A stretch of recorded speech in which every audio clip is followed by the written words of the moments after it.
അസ്സലാമലൈക്കും.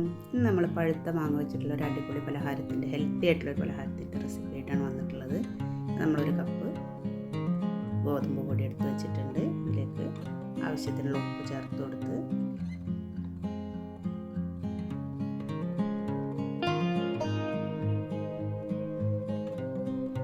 Table spoon oil ഒഴിച്ചു കൊടുത്ത് നമുക്കിതൊന്ന് ചപ്പാത്തി മാവിൻ്റെ പരുവത്തിൽ കുറേശ്ശെ വെള്ളം ചേർത്തൊന്ന് കുഴച്ചെടുക്കാം.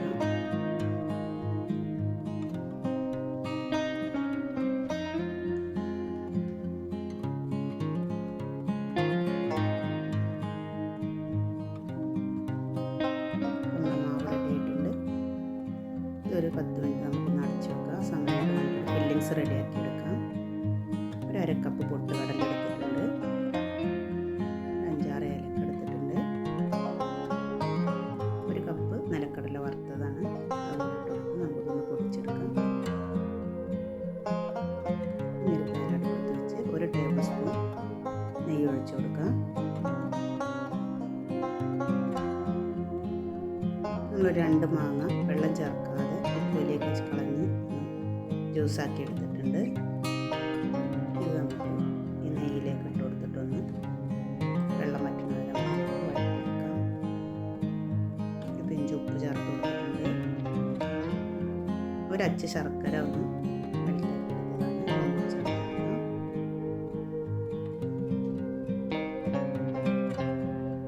നല്ല കുറുകി വന്നിട്ടുണ്ട്. ഇതിലേക്ക് നമ്മൾ പൊടിച്ച് വെച്ചിട്ടുള്ള നട്ട്സ് ചേർത്ത് കൊടുത്തിട്ട് വീണ്ടും ഇളക്കി കൊടുക്കാം. ചെറിയ ജീരകം വറുത്ത് പൊടിച്ചതിന് പൊടിയാണ്. അത് അര ടീസ്പൂൺ ചേർത്ത് കൊടുത്തിട്ടുണ്ട്.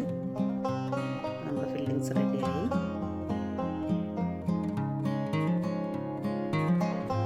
തണുത്ത് വന്നിട്ടുണ്ട്.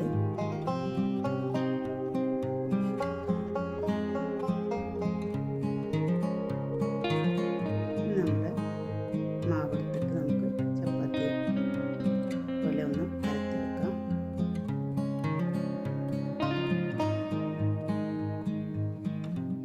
പത്തിരി പ്രസ്സിലാണ് ഞാൻ അമർത്തി കൊടുക്കുന്നത്.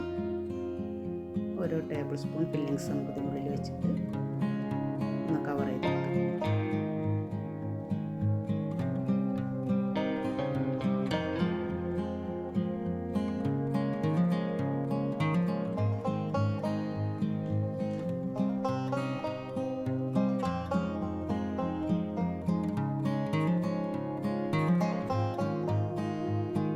ചെറുതായിട്ടൊന്ന് ഇഡ്ഡലി ചെമ്പിൻ്റെ തട്ടിലാണ് വെച്ചിട്ടുള്ളത്.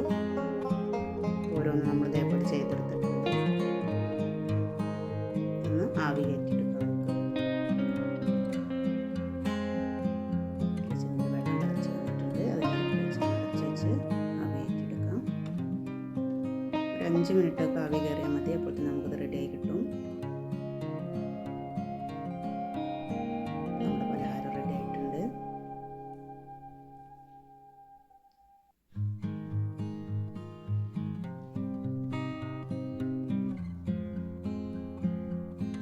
നമ്മുടെ മുഴുവൻ